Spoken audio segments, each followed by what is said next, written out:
estamos listos ahora sí. Los que tienen sus hojitas pueden tomarlas, por favor, y vamos a la página 11. Bien, aquí estamos entonces en las fiestas de primavera.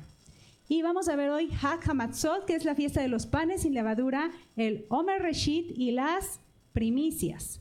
¿Qué vamos a ver acá? Bueno, está la historia de los panes sin levadura en primer lugar. Vamos a su hojita, a la página número 11, y ahí va a decir en el punto número 1 que Dios indicó a su pueblo que el día 15 debían de cenar la Pascua. En Éxodo 12:8 leemos, y aquella noche comerán la carne asada al fuego y panes sin levadura con hierbas amargas lo comerán. ¿Cuáles son los elementos? A ver quién me dice. Carne asada, muy bien. ¿Qué más? Panes sin levadura, muy bien. ¿Y las hierbas amargas? Bueno, es que les estoy soplando desde la pantalla, ¿verdad? Ok, bueno, ahí están los 3 elementos. Ahora, de estos 3 elementos, ¿cuáles son los que conservamos hasta ahora? Los panes sin levadura y las hierbas amargas. La carne del cordero ya no, aunque comas cordero ese día, pero ese cordero no es el de la Pascua, porque nuestro cordero ya fue sacrificado. Si tú quieres ver al cordero en la cena de Pesaj, lo vas a ver en el memorial del nuevo pacto, el pan y el vino cuando hagan esta celebración. Bien, ahí va a estar, claro que sí, el cordero de la Pascua.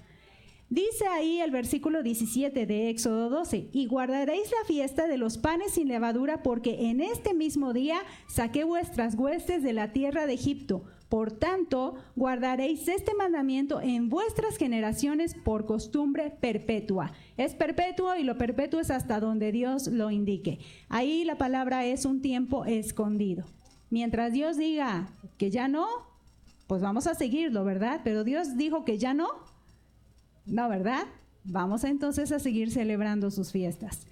En el punto número 2 dice, al caer el sol en el día 15 inicia la fiesta, acuérdense que fiesta en hebreo se dice Hag, de los panes sin levadura. ¿Ok? El día 15 inicia. En hebreo la fiesta se llama Matzot, ¿ok? O panes, significa panes o tortas no fermentadas. Panes sin levadura o panes ácimos. ¿Han escuchado esta palabra de ácimos?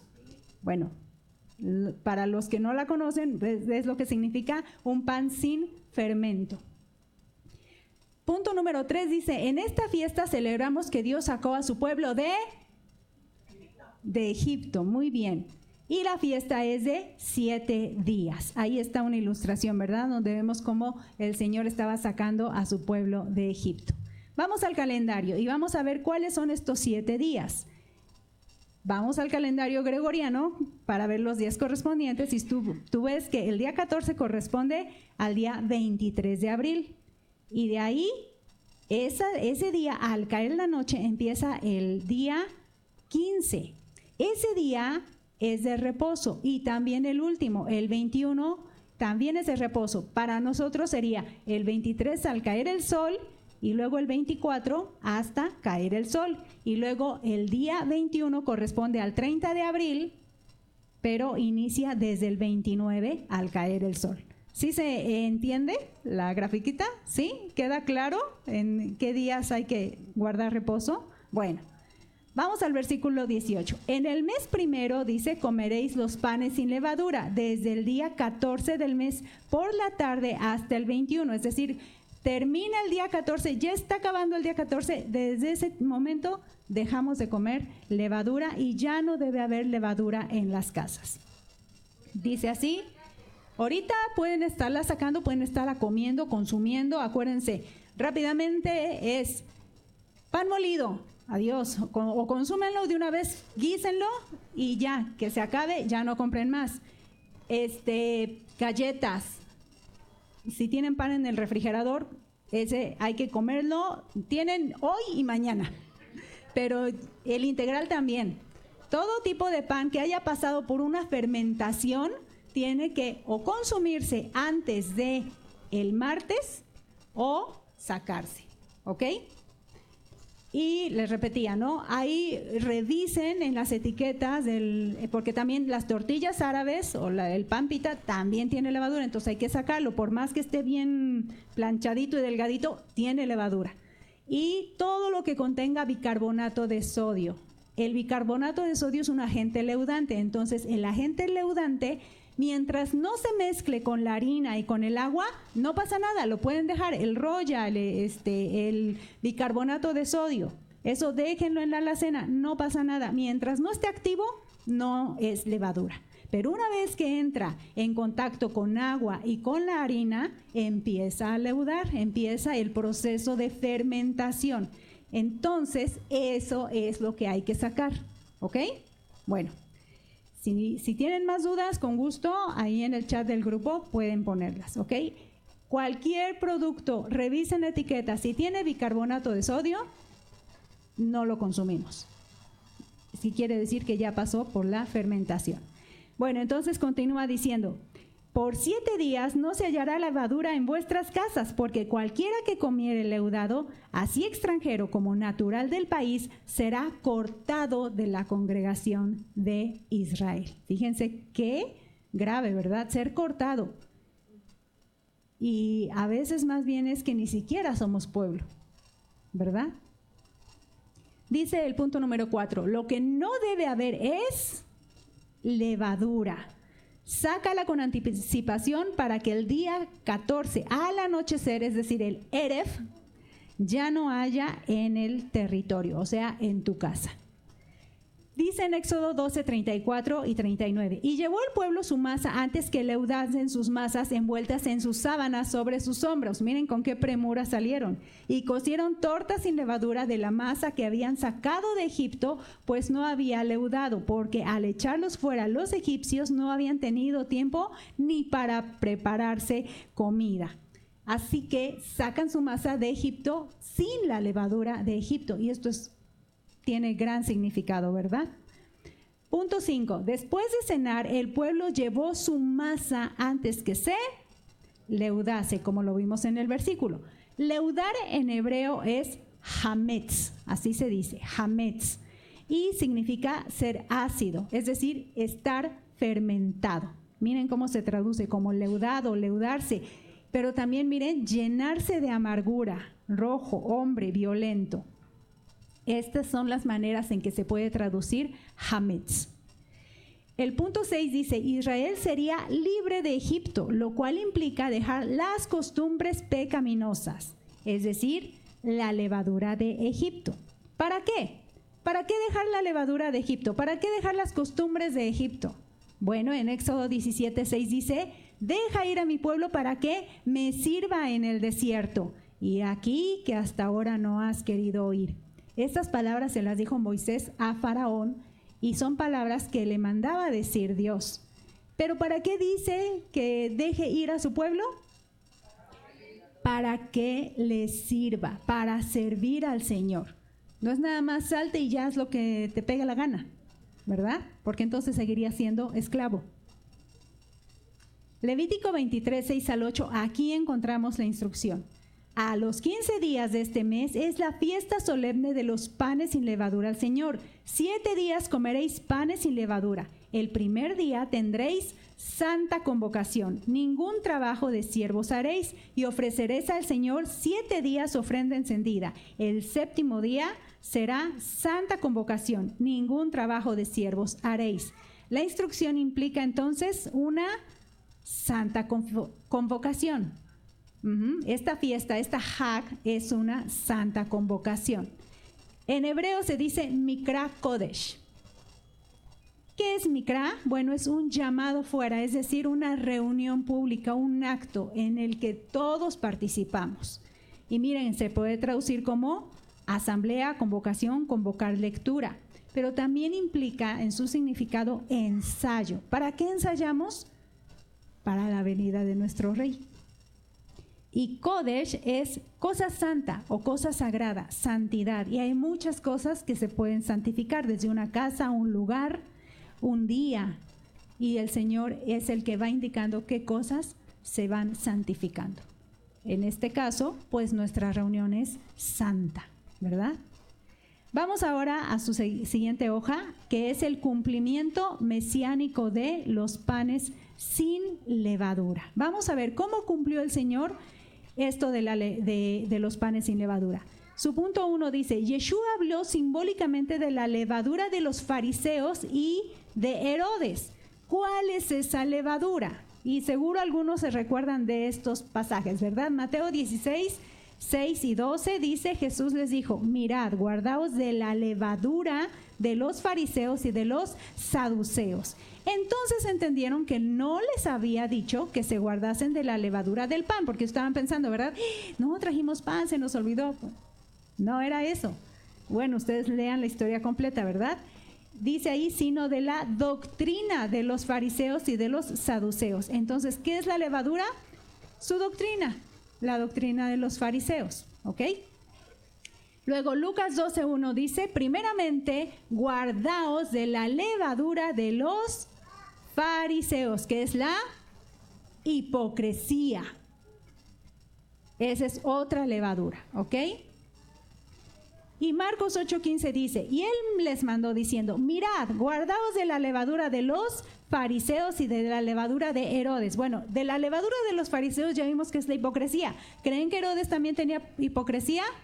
Sí, pueden ponerle ahí hipocresía, pero algo más acerca de Herodes. Recordemos que él metió a Juan a la cárcel, ¿verdad? Herodes decía que era judío, que él creía, ¿verdad?, en la ley judía. Y se acuerdan que Juan le decía, no te es lícito tener a la mujer de tu hermano. Y lo oía Herodes de buena gana, dice que lo escuchaba, ¿no? Pero le enojaba y decía, ay, no puedo con este y sus cosas que me dice. Y un día que la hija, ¿verdad?, de Herodías estaba bailando, él estaba tan complacido que le dijo a la chica, ¿qué quieres que te dé? Y ella le pidió la cabeza de Juan el Bautista. Y aunque Herodes se puso, pues, triste, ¿no?, y en aflicción, bueno, no sé si triste, si es así me corrigen, pero no le agradó a Herodes, ¿verdad?, esto, pero tuvo que complacer a la muchacha porque había dado su palabra. ¿Qué nos dice esto de Herodes? Que él quería quedar bien con el mundo. Aparte de la hipocresía, también pueden poner que tenía vanagloria. Y esa vanagloria es quedar bien con los del mundo y preferir quedar bien con el mundo que con Dios. Cuidado con esa levadura. En Mateo 23, todo el capítulo 23, léanlo con calma, pero vean lo que el Señor le dice a los fariseos. ¡Ay de vosotros, escribas y fariseos hipócritas! Porque limpiáis lo de fuera del vaso y del plato, pero por dentro estáis llenos de robo y de injusticia. Fariseo ciego, limpia primero lo de dentro del vaso y del plato para que también lo de fuera sea limpio.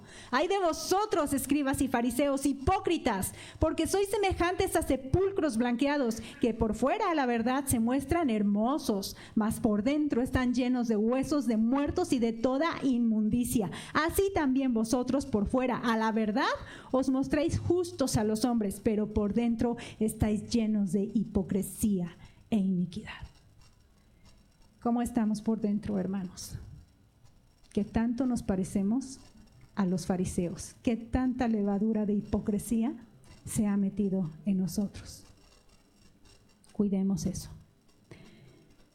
Pablo también habla de la levadura cuando escribe sus cartas, ¿verdad? Y la relaciona también con el pecado. ¿Cuáles se mencionan en 1 Corintios 5? Vamos a ver. En el 5 no vamos a leer todos los pasajes, solamente ubiquen esas palabras resaltadas para ubicar qué es la levadura. ¿Qué es la levadura en 1 Corintios 5, 1 y 2? La fornicación y el envanecimiento. ¿Ok? La fornicación y el envanecimiento. Porque había un hombre que había tomado a la mujer de su padre como esposa y los de Corinto, miren qué libertad tenemos, ¿no? Y hasta se jactaban. Bueno, Pablo sigue en este pasaje y ahora les habla, no es buena vuestra jactancia, ahí hay más levadura, la jactancia, ¿ok? Y también malicia y maldad, porque dice que la levadura que seamos nueva levadura sin malicia y sin maldad. O sea que la malicia y la maldad es una levadura. Y luego 1 Corintios 5:11, miren todas estas: fornicario, avario, idólatra, maldiciente, borracho, ladrón. Dice, con estos ni aún coman. O sea, estos se llaman hermanos y están haciendo esto, ni coman con ellos. Miren toda esta levadura, ahí está. Entonces, leyendo todas, está la fornicación, el envanecimiento, la jactancia, la malicia, la maldad, fornicación, avaricia, idolatría, maledicencia, borrachera y robo. Todas estas son esas levaduras, ¿verdad? Que son pecado. Tenemos entonces que en Gálatas 5, 7 al 9 también se menciona otra levadura. Dice Pablo ahí, vosotros corríais bien, ¿quién os estorbó para no obedecer a la verdad? Esta persuasión no procede de aquel que os llama. Un poco de levadura leuda toda la masa. ¿De qué está hablando aquí Pablo? En el contexto de Gálatas 5, del 7 al 9, Pablo exhorta a los gálatas a no estar bajo un yugo de esclavitud, pues algunos judíos les imponían obedecer las obras de la ley para ser justificados. Pero la justificación no es por obras, sino por la fe en Yeshua. Este es el problema de los gálatas, que quieren someterse a un yugo de esclavitud obedeciendo a los hombres antes que a Dios, siguiendo la forma de obedecer de aquellos que querían que se circuncidaran. Las obras de la ley no se refiere a la ley de Dios, sino a sus tradiciones. El cómo, según ellos, se tenía que obedecer a Dios. Y ya saben ustedes que metían mandamiento sobre mandamiento. Pero la ley de Dios es santa y el mandamiento santo, bueno y justo, según Romanos 7:12. Nosotros obedecemos no para justificarnos, efectivamente, sino porque ya hemos sido justificados en Yeshua. Ya somos salvos y amamos al Señor. Pero el enemigo, ¿qué creen que hace? El enemigo usa las escrituras para perdición. Como dice en 2 de Pedro, ¿verdad? 3:16, que los indoctos y los inconstantes tuercen las escrituras para su propia perdición, para esclavizar y para tropezar, para hacer tropezar. Acuérdense de lo que hizo Satanás con la mujer y usó lo que Dios dijo, ¿no? Y lo torció todo. Y luego también en Mateo 4:1, en la tentación, no también estaba usando la escritura con nuestro Mesías, o sea, tuvo esa osadía de usar la escritura con nuestro Mesías para hacer que tropezara. Obviamente nuestro Mesías no tropezó, pero estar usando la escritura y torcerla hace que tú caigas en mentira. ¿Cuál es la levadura en el caso de los gálatas? Que estaban queriendo sujetarse a un yugo de esclavitud, obedeciendo mandamientos de los hombres que decían, así se obedece la ley, o esto es lo que tienes que hacer para ser justificado, e invalidaban el sacrificio de Yeshua. Bueno, esto se le llama no obedecer a la verdad. Y a veces se usa la verdad para poner un tropiezo. Esto es cosa satánica, ¿ok? Porque es lo que hace Satanás, engañar, enredar, para que tú creas al revés, ¿verdad? Que tú creas que lo que Dios dijo es mentira y que lo que Él dice es la verdad. Eso es lo que hace Satanás. No caigamos en esto. No obedecer a la verdad es también levadura. Bien, ahora vamos a estos rápidamente. La fiesta de los panes sin levadura se trata de Yeshua. Vamos a escribir la letra correcta donde corresponde, pero por el tiempo les voy a encargar que lo hagan con calmita, que lo verifiquen por favor, ¿ok? En Juan 7, 16 y 18 es la doctrina. Corresponde, Juan 17, la letra A, ya vieron ahí, a su doctrina, que es de Dios. En la letra B tenemos en Hebreos que Yeshua es sin pecado. Entonces corresponde a donde dice no tiene pecado. La letra C, que es Marcos y Hebreos, habla de que llevaron a nuestro Mesías a un lugar llamado Gólgota, que él salió del campamento y si él iba cargando nuestro pecado, él estaba sacando nuestra levadura, ¿ok? Entonces ahí va, sacó nuestra levadura. La siguiente, 2 de Corintios 5:21, dice que Yeshua no hizo pecado. Esa es la letra D, que va hasta el final, no hizo pecado. Luego sigue Romanos 6:18, que dice que Él nos libertó del pecado. Entonces va en la segunda posición. Y por último, Santiago 3:17, pues es sin hipocresía la sabiduría de nuestro Mesías, ¿ok? Ahí está, contestado. ¿Lo tienen? C-E-B-F-A-D. Pero les toca revisarlo, ¿verdad? Hacerlo también. Igual, este material está diseñado y pensado en que ustedes también lo usen para enseñar a otros. Y cuando ustedes lo usen, ya con más tiempecito, se sientan con su grupo pequeño y pueden ir revisando las citas con más detenimiento, ¿ok? Bueno, punto 5. En el contexto, la levadura es figura de pecado y Yeshua lo cargó, como lo dice Isaías 53:6. El Señor cargó en él el pecado de todos nosotros. Pero vamos ahora a la profundidad de los panes sin levadura. Página 13. Y vemos que en Génesis 2:17 Dios le está diciendo al hombre que no coma del árbol de la ciencia del bien y del mal, porque el día que de él coma, ¿qué le iba a pasar? Iba a morir. Y en Romanos 5:12 nos dice, ¿verdad? Que sí pecó, o sea, sí comió. O sea, lo que Dios le advirtió que no hiciera, lo hizo. En Romanos 5:12 dice que el pecado entró en el mundo por un hombre. ¿Quién? Adán. Y por el pecado, la muerte. Así la muerte pasó a todos los hombres por cuanto todos. ¿Cuántos? Todos pecaron. La levadura, como figura del pecado, entra en el mundo por el pecado, y por el pecado, la muerte. Así que todos estamos condenados, ¿verdad? Por ese pecado que entró. Génesis 3:14 y 15. El Señor le está hablando a Satanás, a la serpiente, y le dice: pondré enemistad entre ti y la mujer, y entre tu simiente y la simiente suya. Esta te herirá en la cabeza y tú le herirás en el calcañar. Y aquí tenemos que el día que entró el pecado, Dios dio la promesa del Salvador que vencería a esa serpiente, a la serpiente antigua, como es mencionada. Primera de Juan 3:8 dice: el que practica el pecado es del diablo, porque el diablo peca desde el principio. Sí, lo podemos ver, ¿verdad? Para esto, dice, apareció el Hijo de Dios, para deshacer las obras del diablo. Yeshua apareció para deshacer las obras del diablo. Este es el propósito también del Mesías.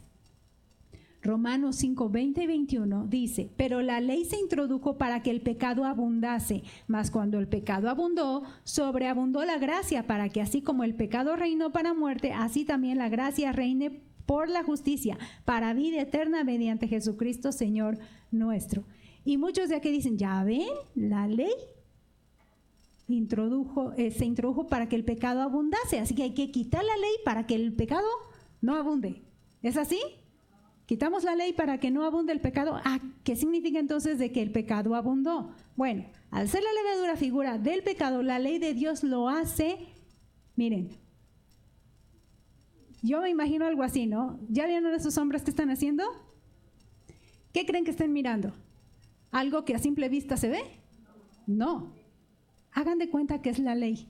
La ley te ayuda a ver el pecado. ¿Y por qué dice que abunda? Pues porque te das cuenta que hay un montón de virus por todos lados, un montón de bacterias. Es más, hay gente que hasta les tiene fobia y se anda lavando y limpiando todo el tiempo, ¿verdad? Está en todos lados. Incluso yo he visto, ¿no? De que se ponen así las manos, se empiezan a poner verdes, ¿no? Como señalando, y de repente ya todo está verde, ¿no? De que está sucio. Bueno, es lo que hace la ley, evidencia el pecado. Es decir, la ley de Dios lo hace evidente. Lo evidencia, ¿verdad? La ley hace evidente el pecado. Lo demuestra, lo muestra. Y lo hace ver tan pecaminoso, o sea, en todo su esplendor, ¿verdad?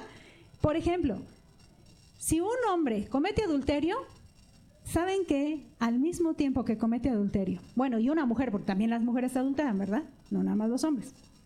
Cuando una mujer o cuando un hombre adultera, ¿saben cuántos pecados está quebrantando?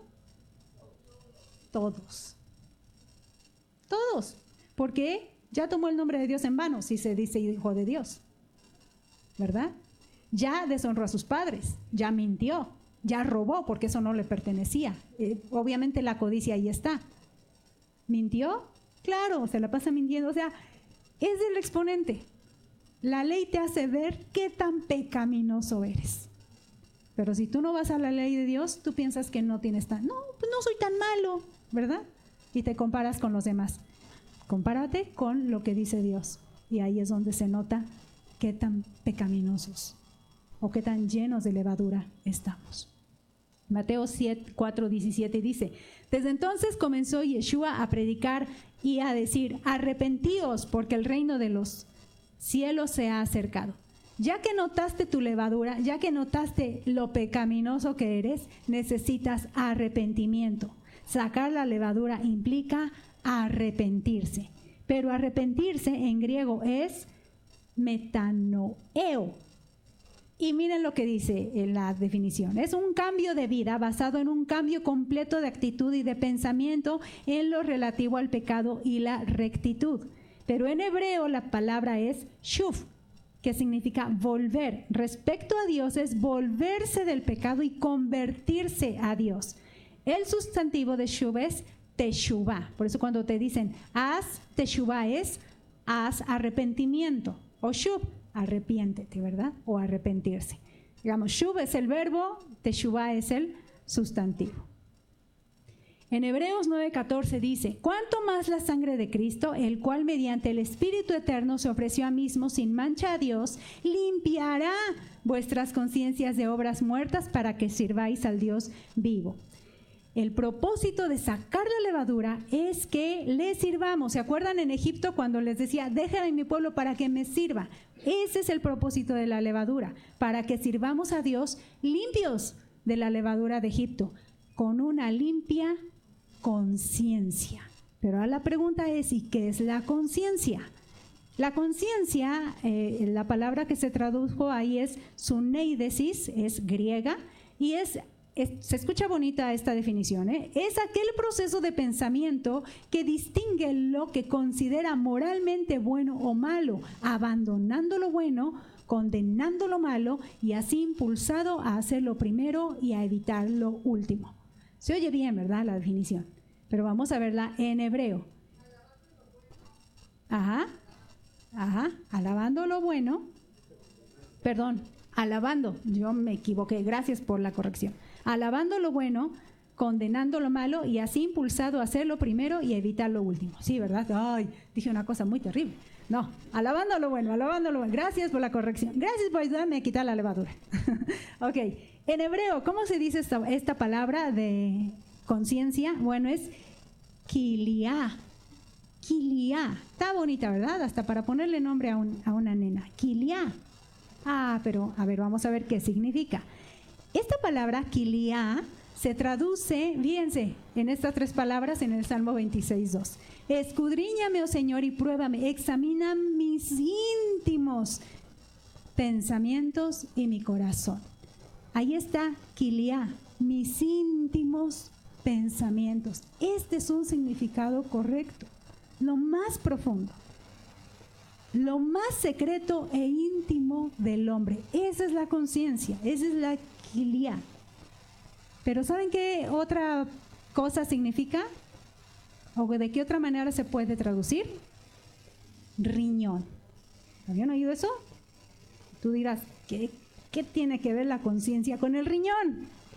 Bueno, en las ofrendas, en los corbán, ustedes ven ahí la lista de las ofrendas que menciona Levítico: holocausto vegetal de paz, hierro, culpa y consagración, que es olá, minjá, shelamim, hatá, asham y miluim. En todas estas hay unas que se consumían por completo y otras que solamente se quitaba la grosura, es decir, la grasita y los riñones. Las ofrendas son figuras del sacrificio del Mesías, recuerden esto. En ellas se quema la grosura con los riñones. La ofrenda vegetal, obviamente no tiene riñones, esa dice que tiene que ser sin levadura. ¿Qué quiere decir todo esto? Bueno,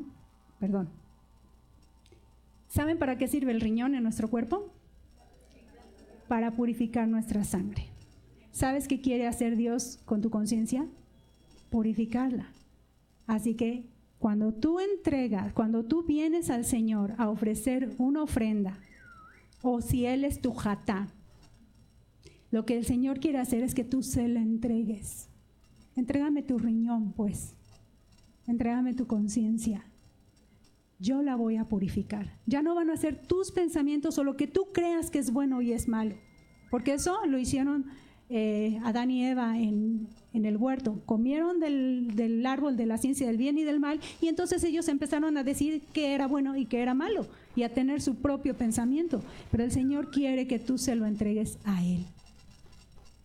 Entrégale. Que se queme completita tu conciencia para que el Señor purifique. Y entonces ahora sí puedas hacer las cosas como a Él le agradan. ¿Cómo afecta el pecado a la conciencia? De muchas maneras. En Proverbios 14:12, hay camino que al hombre le parece derecho, pero su fin es camino de muerte. En 1 Timoteo 4:12 nos habla de una conciencia cauterizada. En Hechos 24:16 Pablo habla de que quiere tener una conciencia sin ofensa a Dios. Quiere decir que con la conciencia también se puede ofender a Dios. En Tito 1:15 habla de los que tienen corrompida la conciencia. Así que el pecado puede corromper la conciencia. En Romanos 14 dice que no juzguemos y que no pongamos tropiezo u ocasión de caer a los hermanos.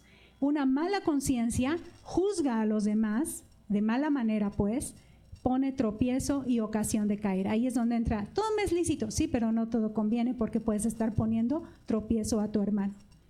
¿Cómo está tu conciencia?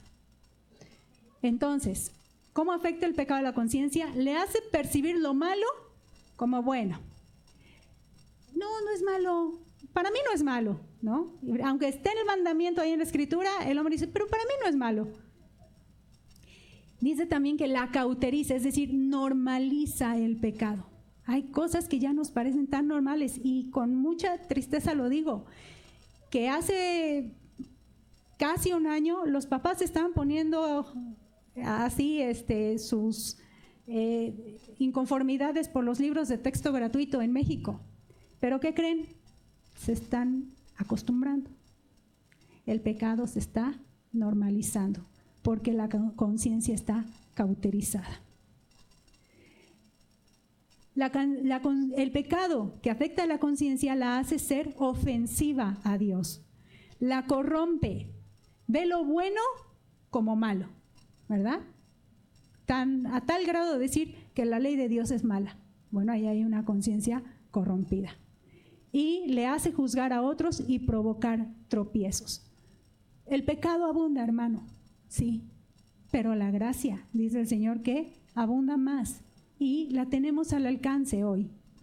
Por tanto, mis hermanos, pruébese cada uno a sí mismo y coma así del pan y beba la copa, porque si no vamos a beber juicio, vamos a comer juicio por la conciencia. Es tan importante sacar la levadura desde lo más profundo, porque si no lo hacemos, estamos ofendiendo a Dios en su fiesta. Por eso, mis hermanos, insistimos, sí, saquen la levadura. Están preocupados por ver qué alimentos, qué panes, qué galletas tienen levadura. Adelante. Pero mientras la estás sacando, también ve sacándola de tu corazón, de lo más profundo, y ven a las rodillas y decirle, Señor, pruébame, ve si hay en mí camino de perversidad y guíame en el camino eterno, porque no quiero tener levadura. Te entrego mis riñones. Límpiame, Señor. El Señor nos limpia. porque nos va a dar libertad. Dice en Romanos 6:18, y la libertad, y libertados del pecado, viniste a ser siervos de la justicia. Claro, necesitamos ser limpiados de pecado, limpiados de esa levadura para servir a la justicia. Yeshua vino a libertarnos del pecado para ser siervos de la justicia. Y en Apocalipsis 22:11 dice que el que es injusto sea injusto todavía, y el que es inmundo sea inmundo todavía, y el que es justo practique la justicia todavía, y el que es santo santifíquese todavía. Así que reflexionemos en lo que esperamos y practiquemos justicia y santificación. Es importante, porque si no sacamos la levadura, si no limpiamos, ¿cómo vamos a ser siervos? Si aún albergamos rencores, si aún albergamos malos juicios, o si somos aún ligeros con el pecado, ¿para qué celebramos la fiesta, mis hermanos? ¿Saben qué levadura estaría ahí presente todo el tiempo en la fiesta? La hipocresía, porque de nada serviría. Y todavía nos falta primicias. En Levítico 23, 9 al 14, hallamos la instrucción para esta cita del Señor. En hebreo van a encontrar que es gavilla principal, aunque no las traducen como una gavilla por primicia. Y en hebreo se dice Omer Reshit. Omer Reshit es un montón de gavilla, ¿sí? Un montón o un manojo así de espigas, y la medida es de 2.2 litros, que esto es a lo que equivale 1/10 de efa, que es la instrucción que encontramos en Levítico.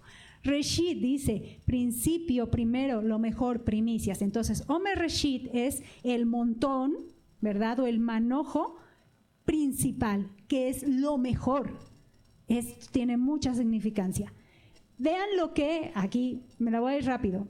Esto es lo que se tiene que presentar con la gavilla principal. Un cordero de 1 año, obviamente nos habla de Yeshua, sin defecto. 2 décimas, que son 4.4 litros de efa de flor de harina. También es Yeshua esta efa de flor de harina, porque acuérdense que él es el trigo machacado, ¿verdad? Que dio fruto. Y amasada con aceite. ¿De qué te habla el aceite? Del Espíritu del Señor. Con su libación de vino. ¿Qué es el vino? La sangre de nuestro Mesías que fue derramada, y además nos habla del gozo de la fiesta. Todos estos elementos están presentes simbólicamente en la fiesta. Por eso dice, se ofrece con la gavilla principal y no debe de faltar. Pues ahí están los elementos. ¿Sí los cumplimos? ¿Sí los tenemos? Claro que sí. La gavilla principal se ofrece el siguiente día del día de reposo, pero después del ¿cuál día de reposo? Recordemos que hay 2 días de reposo en la fiesta. Vamos a verlos. Aquí está el primero y el segundo, el del 15 y el del 21. Y vamos a casarlo con el mes gregoriano de Aviv. Ahí están también los días, ¿verdad? Y cómo lo vamos a celebrar este año. Tenemos los 2 días de reposo de la fiesta, pero además un día de reposo semanal. Ubiquen estos 3, 15, 18 y 21 del mes de Aviv, que corresponden al 24, 27 y 30. Ay, yo le puse 31, pero no, abril no tiene 31 días, perdón, yo estaba durmiendo. Es 1 de mayo, para tal caso. Bueno, el día de reposo, el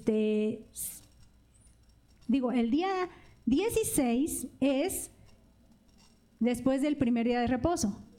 Luego el día 19 después del 18 y el 22 después del 21. ¿Cuál de los 3 agarramos? Si dice al siguiente día del reposo, del día de reposo, ¿cuál? ¿El 15, el 18 o el 21? ¿Cuál día de reposo? A ver, ¿por qué? ¿En dónde dice? ¿Cómo saben?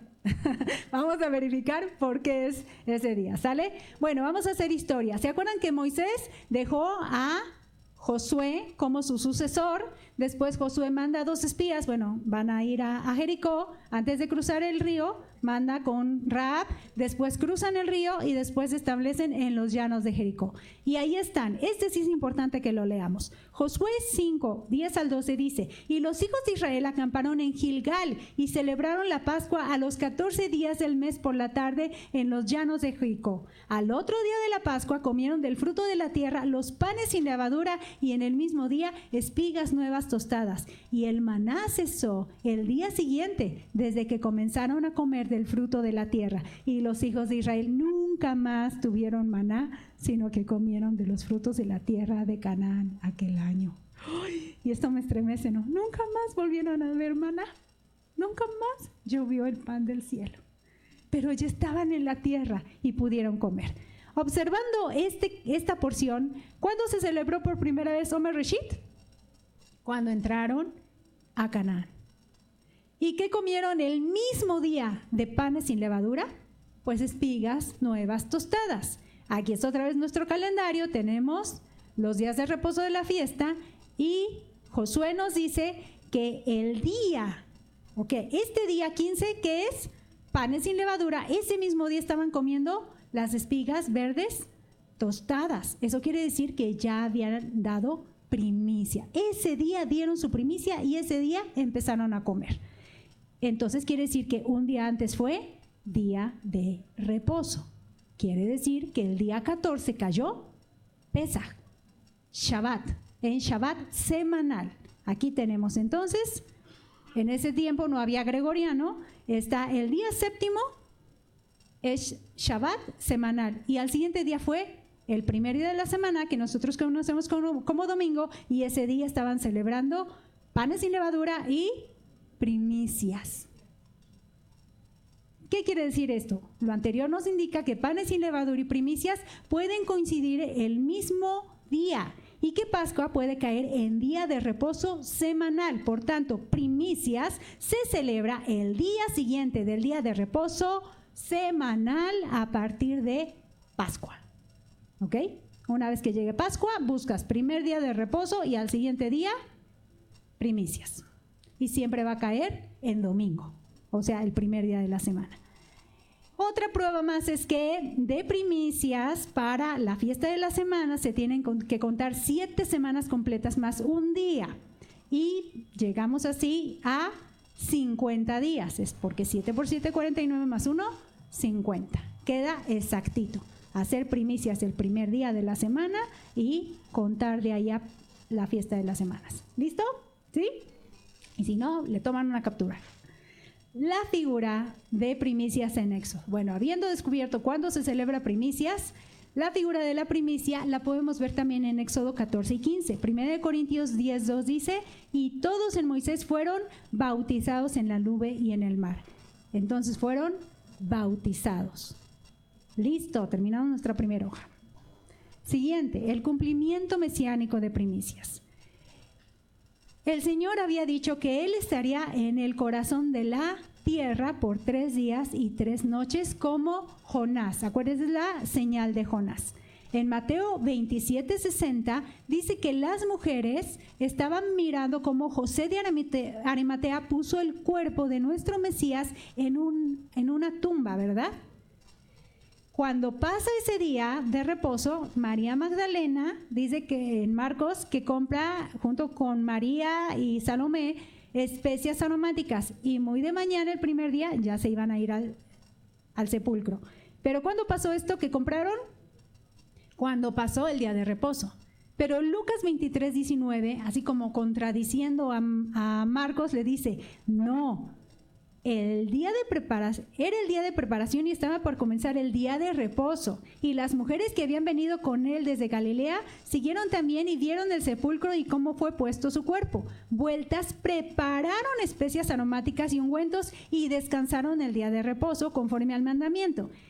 Y ya después el primer día pues fueron con las especias, ¿no? Entonces tenemos aquí a las mujeres, pero Marcos dice, cuando pasó el día de reposo las compraron. Y Lucas dice, no, prepararon y después descansaron. Bueno, ¿a quién le hacemos caso? ¿A Marcos o a Lucas? A los dos, ¿verdad? Pues claro, a los dos. Tenemos un día de reposo antes de comprar las mujeres y un día de reposo después de preparar las especias. ¿Cómo lo vemos? En esta secuencia. El día 14 fue Pascua y Yeshua es crucificado y sepultado. El 15 es panes sin levadura, día de reposo de la fiesta, como lo dice Marcos, que ese día guardaron el día de reposo y después fueron a comprar. El día 16 las mujeres compraron y prepararon especias aromáticas y ungüentos. Después el 17, que es día de reposo semanal, descansaron, ¿verdad? Y el 18, primicias se fueron al sepulcro. Ya quedaron cuadrados. Lucas y Marcos no tienen por qué estar en desacuerdo, están en armonía. El año en que nuestro Mesías murió, justo hubo 3 días y 3 noches entre Pascua y primicias. Cada año, como lo vimos, es diferente, porque depende de cuándo sale la luna y empezar a contar, ¿verdad? Pero el año en que nació nuestro Mesías, justo hubo esos 3 días y 3 noches para cumplirse la profecía. Tenemos entonces que el día 10 de Aviv se aparta el cordero, fue cuando Yeshua entró a Jerusalén. El día 14 se sacrificó el cordero entre las 2 tardes y Yeshua fue sacrificado ese día. Esa noche, al iniciar el día 15, se cena los panes sin levadura, ¿verdad? Empieza la fiesta y a partir de ahí, 3 días y 3 noches, nuestro Mesías estuvo sepultado para presentarse vivo en primicias, el primer día de la semana. Y Yeshua resucitó al terminar el día 17 y se presenta ya resucitado ese mismo día por la mañana, cumpliéndose así la primicia, el día de primicias. En nuestro calendario gregoriano lo vamos a vivir así. Ubiquen las fechas, ¿ok? Esta diapositiva la tenemos también en la página de Facebook. Ok, tenemos entonces que las mujeres llegaron al sepulcro y dice, no estaba entre los muertos porque él, ¿qué? ¿Seguros? Resucitó, sí, dice el ángel, no está aquí, pues ha resucitado como dijo, venid, ved el lugar donde fue puesto el Señor. El ángel no abrió la tumba para que Yeshua resucitara, sino para que los hombres vieran que ya había resucitado, porque nuestro Señor ya podía traspasar paredes. Su cuerpo ya era glorificado. Yeshua había anunciado su resurrección antes y se había cumplido su palabra. Tenemos entonces cómo los apóstoles Pablo y Juan reconocen que Yeshua es la primicia de la resurrección. En Corintios, en Colosenses y Apocalipsis, es el primogénito de entre los muertos, ¿verdad?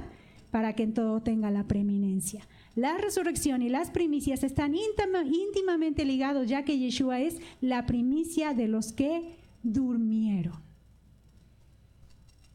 Y vamos a la profundidad de las primicias. Creo que lo estamos logrando, espero que sí. Aquí los lapiceros a todo lo que dan, ¿verdad? Bueno, Génesis 1 y 12 y 13 ya estaba anunciada la primicia, porque en Génesis 1 nos habla de que el Señor hizo que la tierra produjera hierba, ¿verdad? La resurrección estaba anunciada desde Génesis, pues fue el 3er día cuando Dios hizo que la tierra produjera hierba. Ahí está, resurrección, salir de la tierra. Y a través de la historia bíblica podemos ver la figura de la resurrección de Yeshua. Por ejemplo, cuando Abraham va a sacrificar a Isaac, ¿se acuerdan? Que por la fe Abraham, cuando fue probado, ofreció a Isaac, y el que había recibido las promesas ofrecía a su unigénito, habiéndosele dicho, en Isaac te será llamada descendencia, pensando que Dios es poderoso para levantar aún de entre los muertos, de donde en sentido figurado también le volvió a recibir. Sí, muerte y vida a la vez. ¿Cómo ves? Bueno, hay otros pasajes que hablan de la resurrección y ahí en sus hojas tienen toda esta lista. Vamos a ver cómo se expresa la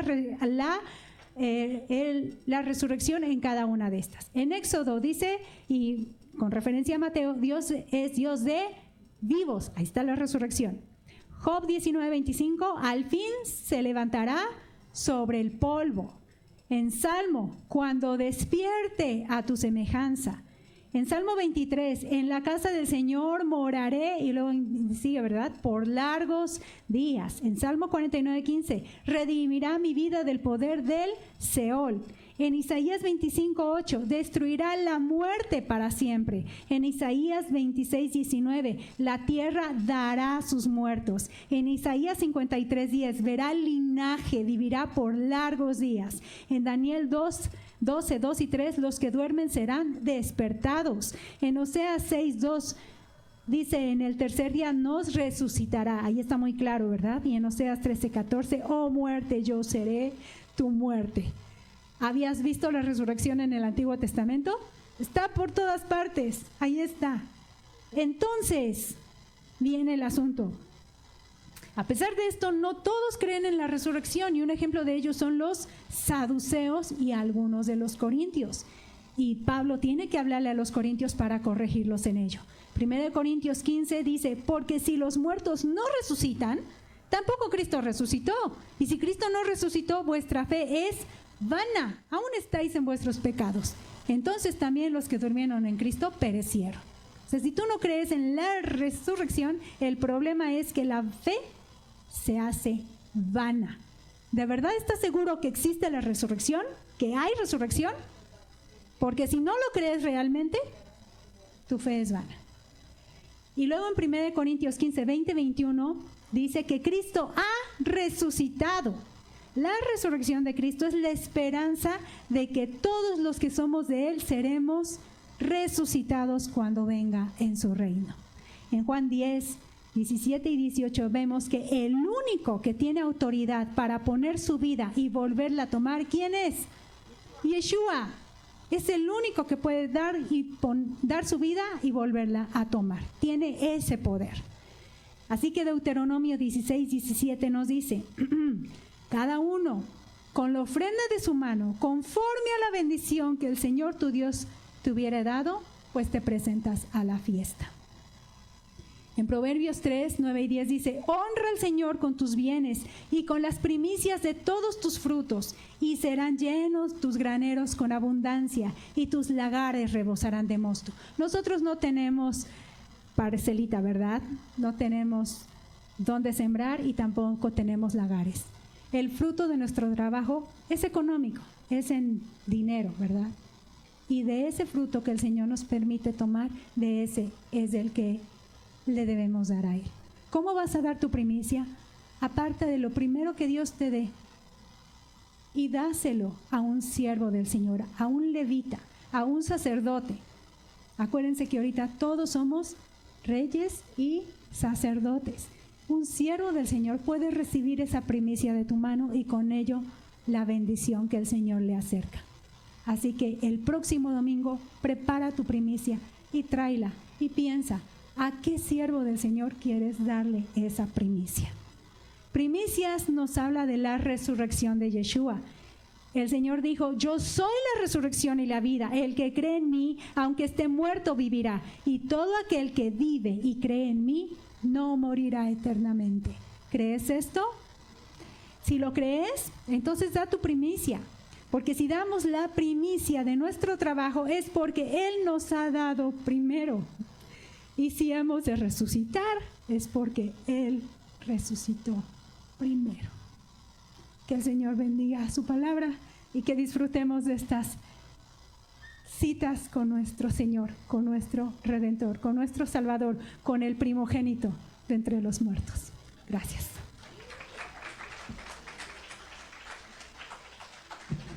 Bien, pues espero que hayan disfrutado de esas tres sesiones.